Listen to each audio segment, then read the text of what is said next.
et vois Jésus mourant sur la croix.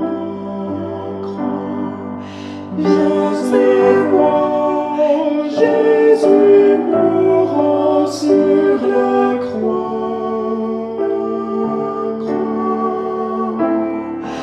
Pense à Jésus, meurtri, puni pour nos offenses, contemple et crois. Viens et vois Jésus-Christ mourant pour toi.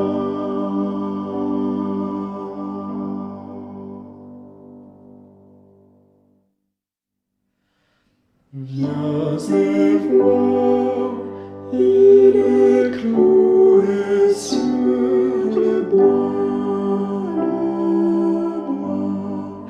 Viens et vois, il est cloué sur le bois.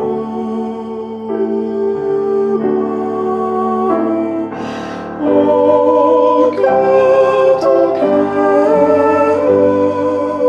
touché, étreint par sa souffrance, dis avec foi, oui, Jésus a donné sa vie pour moi.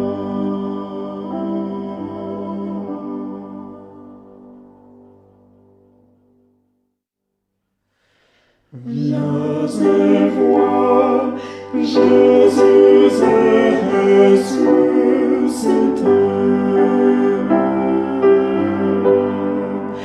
Viens et vois, Jésus est ressuscité.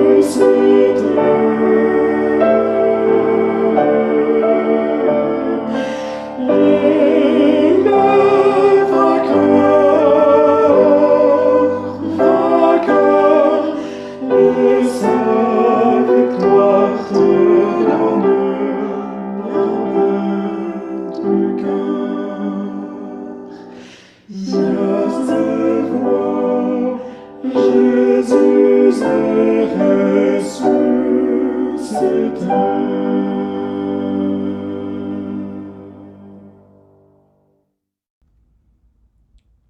Bien-aimés de Dieu, très chers amis et frères en Christ, nous voici parvenus au moment fatidique, au jour crucial, le plus crucial que l'humanité entière ait connu, le jour de la crucifixion, ou du moins le jour qui nous rappelle la crucifixion du Fils unique de Dieu, Jésus-Christ.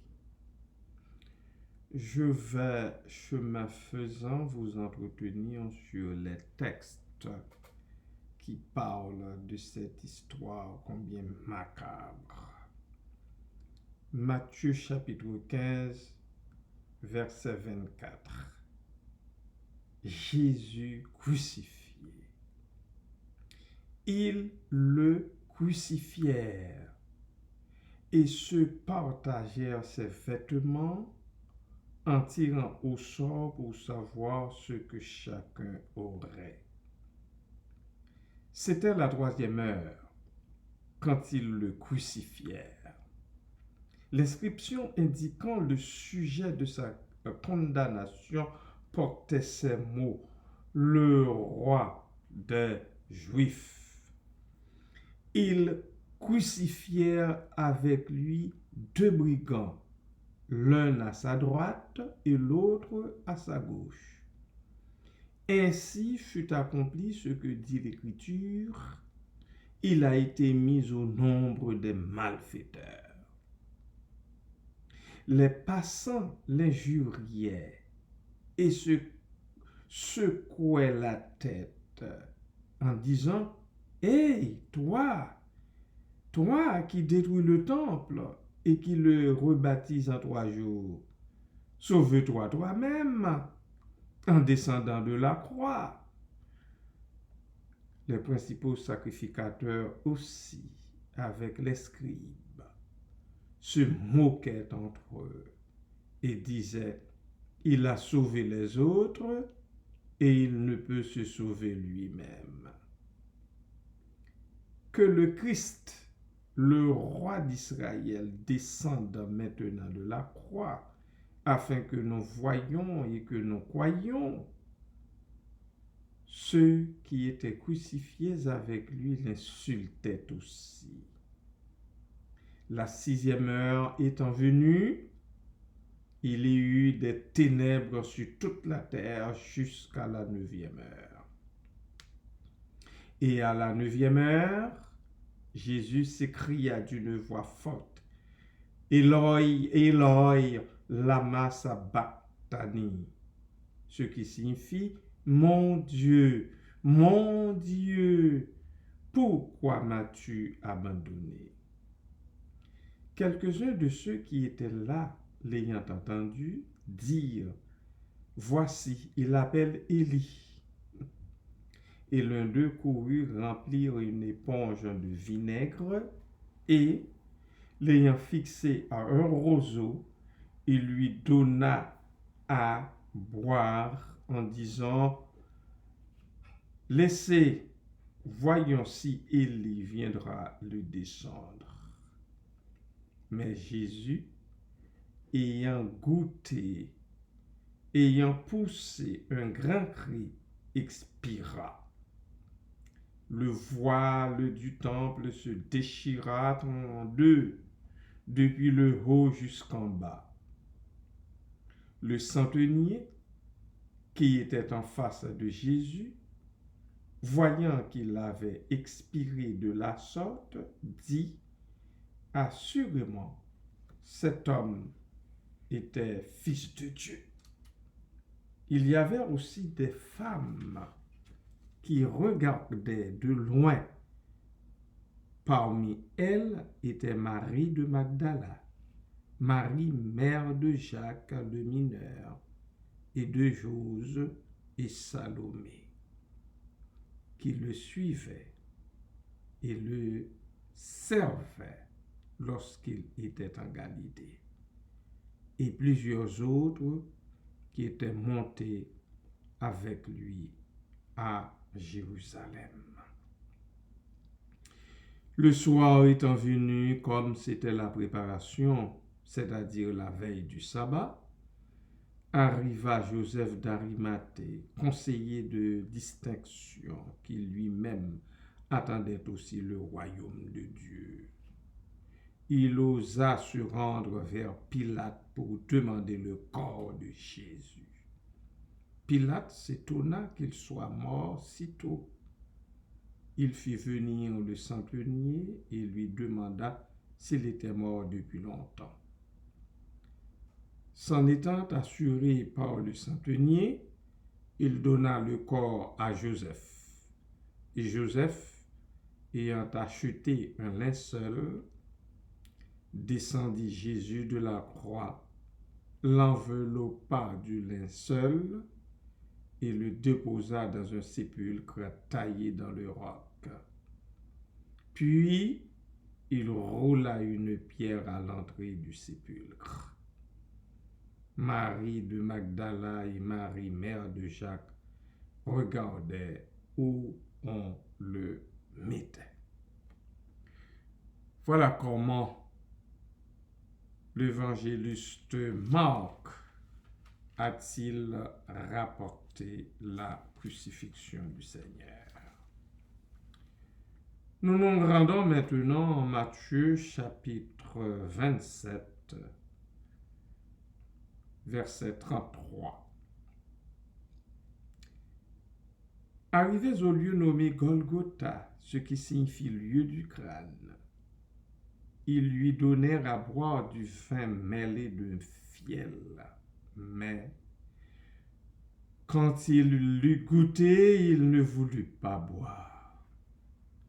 Après l'avoir crucifié, ils se partagèrent ses vêtements en tirant au sort, afin que s'accomplisse ce qui avait été annoncé par le prophète. Ils se sont partagés mes vêtements et ils ont tiré au sort ma tunique. Puis ils s'assirent et le gardèrent pour indiquer le sujet de sa condamnation. On écrivit au-dessus de sa tête, celui-ci est Jésus, le roi des Juifs. Avec lui furent crucifiés deux brigands, l'un à sa droite et l'autre à sa gauche. Les passants l'injuriaient et secouaient la tête, en disant, toi qui détruis le temple et qui le rebâtis en 3 jours, sauve-toi toi-même. Si tu es le Fils de Dieu, descends de la croix.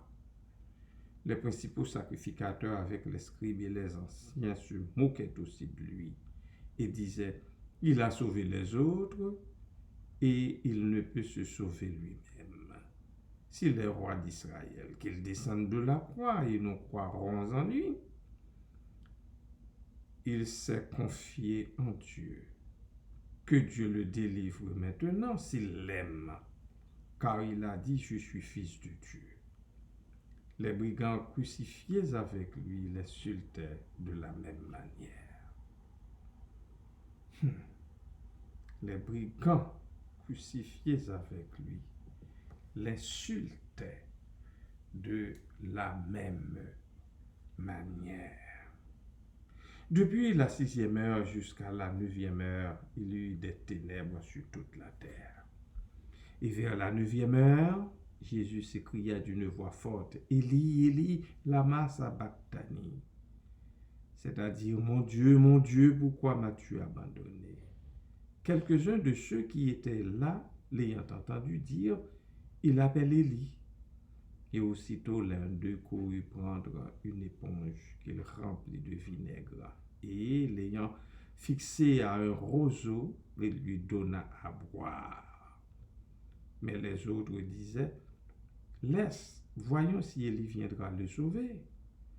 Jésus poussa de nouveau un grand cri et rendit l'esprit.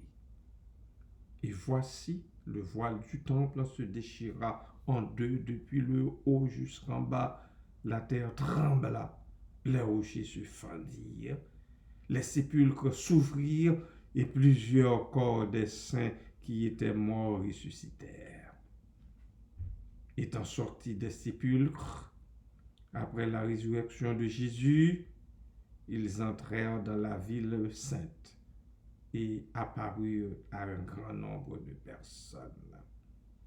Le centenier, ceux qui étaient avec lui pour garder Jésus, ayant vu le tremblement de terre et ce qui venait d'arriver, furent saisis d'une grande frayeur et dirent, assurément, cet homme était fils de Dieu.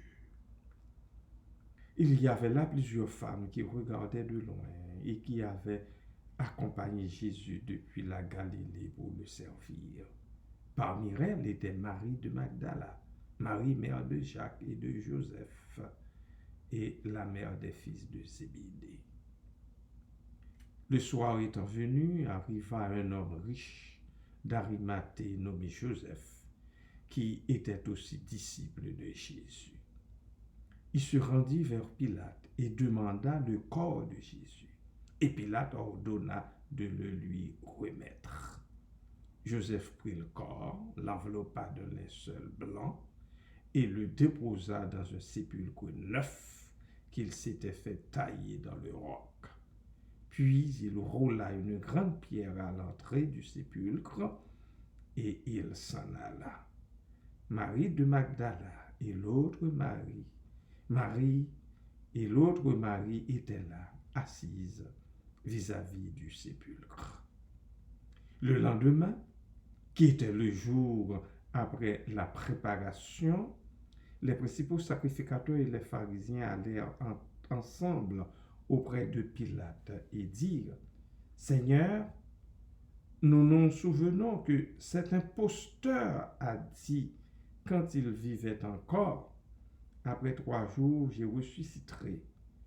Ordonne donc que le sépulcre soit gardé jusqu'au troisième jour, afin que ses disciples ne viennent pas dérober le corps et dire au peuple, il est ressuscité.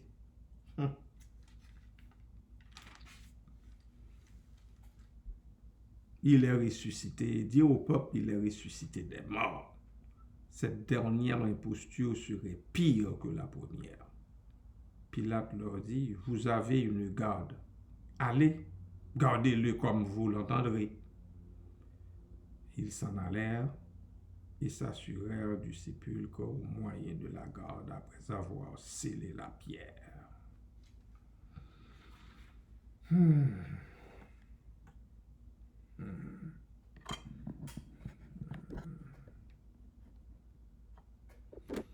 nous rendons maintenant en Luc chapitre 23, à partir du verset 33. Lorsqu'ils furent arrivés au lieu appelé Crâne, ils le crucifièrent là, ainsi que les deux malfaiteurs, l'un à droite, l'autre à gauche. Jésus dit, Père, pardonne-leur, car ils ne savent pas ce qu'ils font.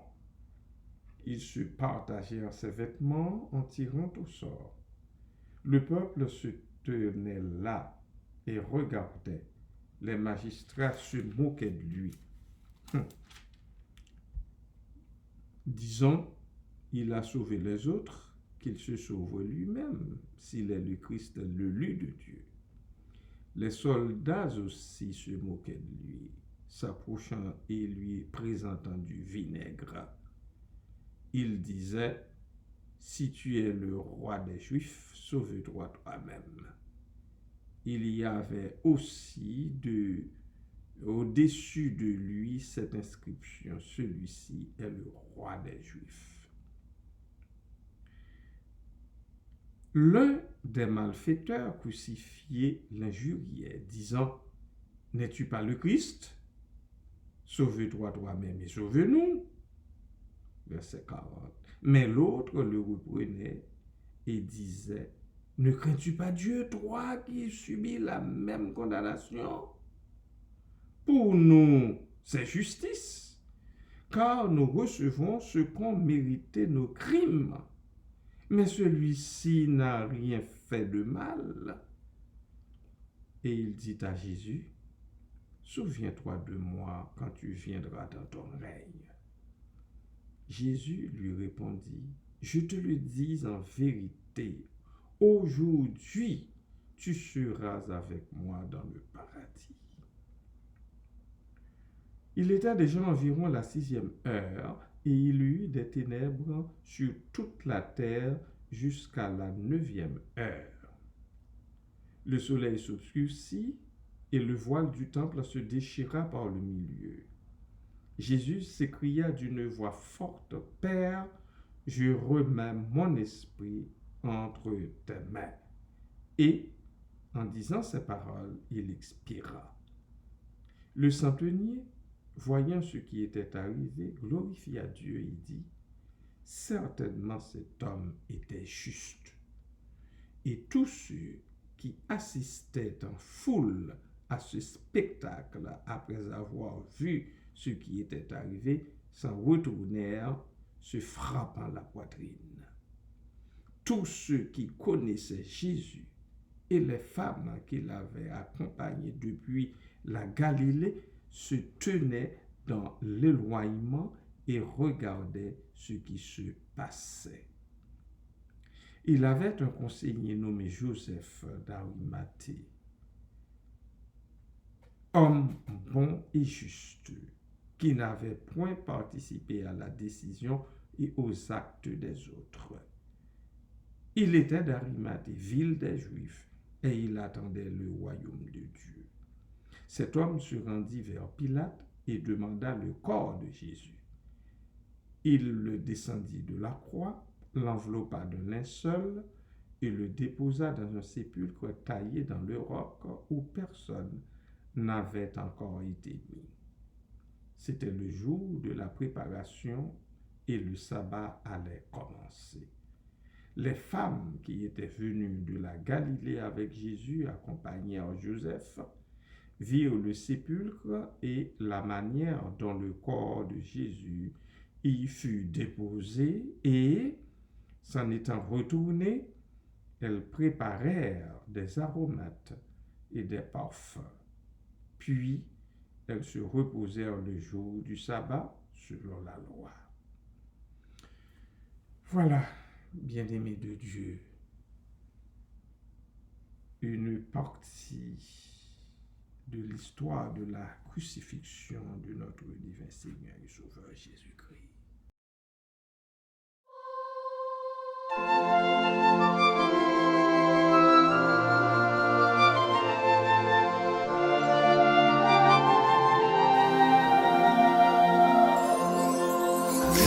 Simulé sur la colline et tombé sur la croix, méprisé pour les épines, je te couronne de moi. Pour me laver, je sais ma vie. Pour me laver ton agonie, pour me laver ton parfum, conduis-moi vers la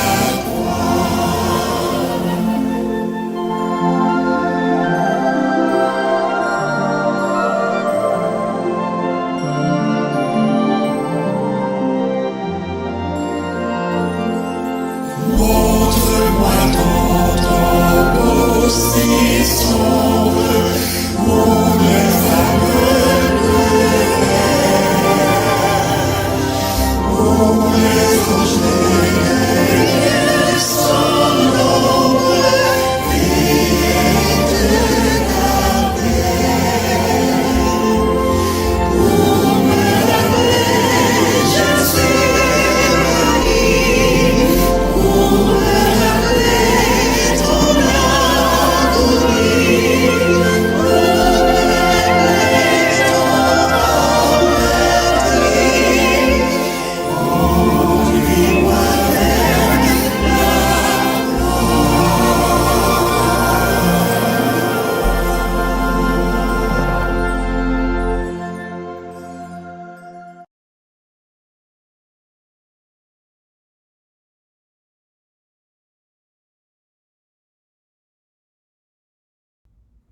Rendons grâce à Dieu.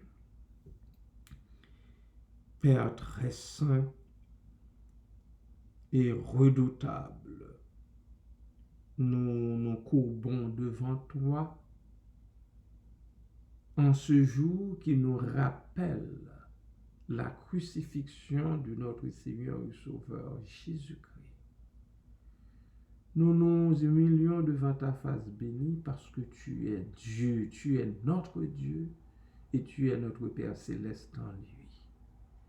Nous bénissons ton Saint-Nom parce que, ô Dieu, il fallait en arriver là pour qu'aujourd'hui nous fussions appelés élus de Dieu, enfants de Dieu, enfants du Seigneur à travers Jésus-Christ. Nous en bénissons ton Saint-Nom, ô Dieu. Nous te rendons l'honneur et la gloire. Même avec beaucoup de peine au cœur, à cause de tous ces affres que notre divin Seigneur et Sauveur a connus. Papa, encore une fois, nous te demandons pardon, pardon pour nous-mêmes, pardon pour les autres qui longtemps avant nous l'ont crucifié. Longtemps avant nous, on criait à tue-tête, crucifie-le. Papa, pardon, pardon, Père. et fais-nous la grâce de pouvoir un jour contempler sa face. Merci Père, merci Papa, à toi toute la gloire.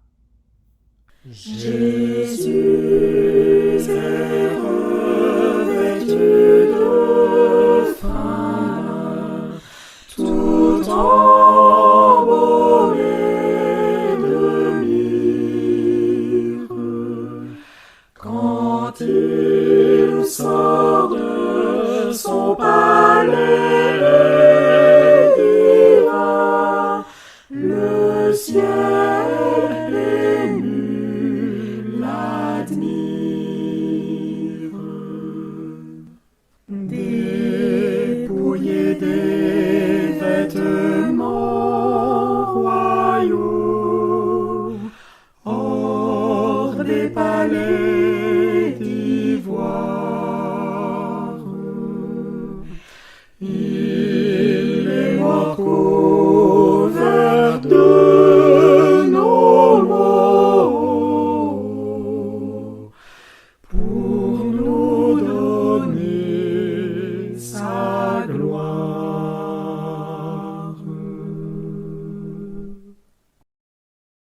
Il a connu des jours de douleur, loin du ciel sur la terre.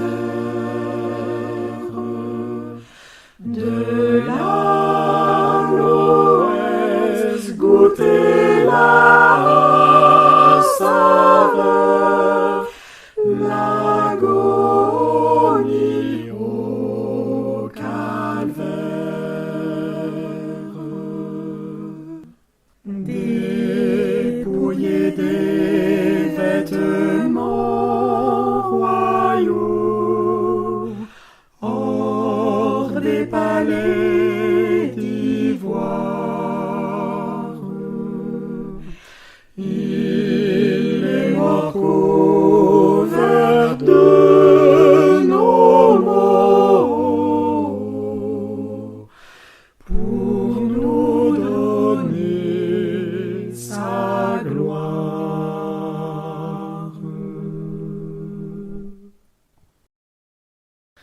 Montez dans les parvis éternels, il exhale la grâce, et son parfum apporte aux mortels guérison, vie et grâce. Dépouillé des vêtements royaux, hors des palais d'ivoire, il est mort couvert de nos maux, pour nous donner sa gloire.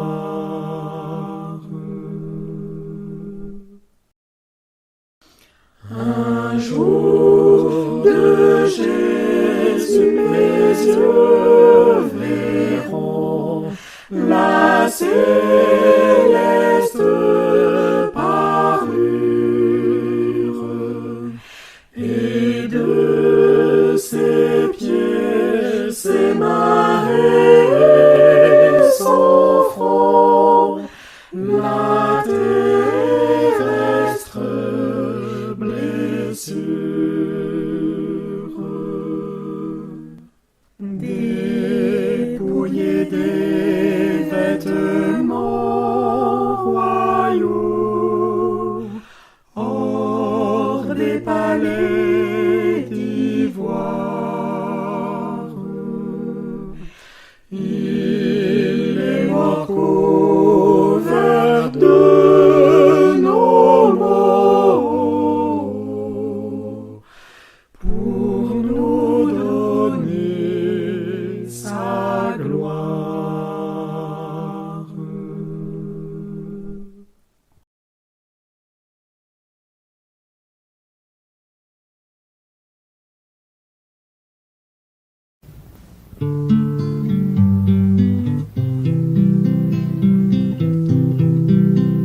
Rédempteur adorable, sur la croix attaché, traité comme un coupable, brisé pour mon péché.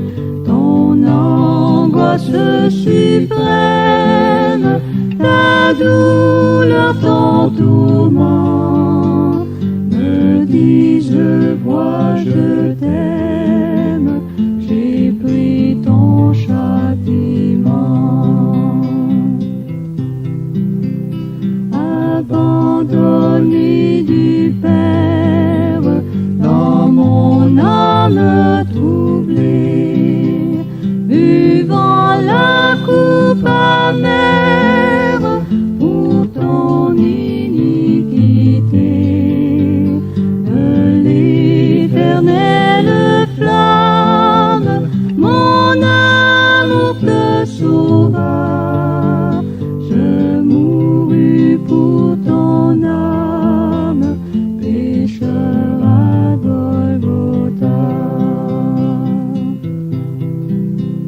Le sang de mes blessures, ma couronne de roi, toutes ces meurtrissures, comprends le ciel pour toi.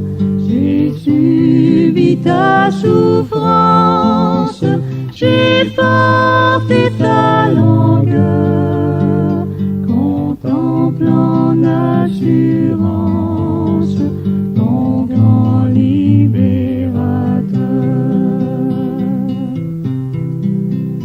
Ton amour me réclame, me voici, cher sauveur.